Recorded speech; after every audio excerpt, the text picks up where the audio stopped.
అందరికీ శుభోదయం. నా పేరు అన్విత. నేను కేబీ పాఠశాలలో 8వ తరగతి చదువుతున్న విద్యార్థిని.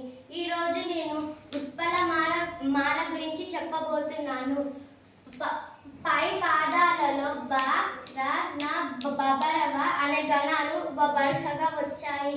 ఇలా 4 పాదాలలోనూ ఒకే రకమైన గణాలు ఒకే వరుసలో ఉన్న పద్యాన్ని వృత్య పద్యం అంటారు.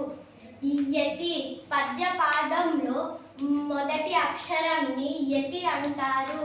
ఆ యతి అక్షరం గాని దాని వర్ణమైత్రి అక్షరం గాని ఆ పాదాలలో మరొక చోట రావడాన్ని యతిమైత్రి లేదా యతి స్థానం అంటారు. పై పద్య పాదాల్లో 10వ అక్షరం యతి. ప్రాస పై పద్య పాదాలలో 2వ అక్షరంగా 4 పాదాలలోనూ క అనే అక్షరం వచ్చింది. ఆ పద్యాలలో 2వ అక్షరంగా ఒకే గుణింత అక్షరం రావడాన్ని ప్రాసానీయం అంటారు. పై లక్షణాలు గల పద్యాన్ని ఉత్పలమాల పద్యం అంటారు. ఉత్పలమాల పద్యం లక్షణాలు: ఇది వృత్య పద్యం.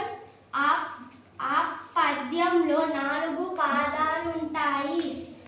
ప్రతి పాదంలోనూ బ, బ, ర, న, బబరవ అనే గణాలు ఉంటాయి. ప్రతి పాదంలో 10వ అక్షరం యతి స్థానం ప్రాసానీయం ఉంటుంది. ప్రతి పాదంలోనూ 20 అక్షరాలు ఉంటాయి. ధన్యవాదాలు.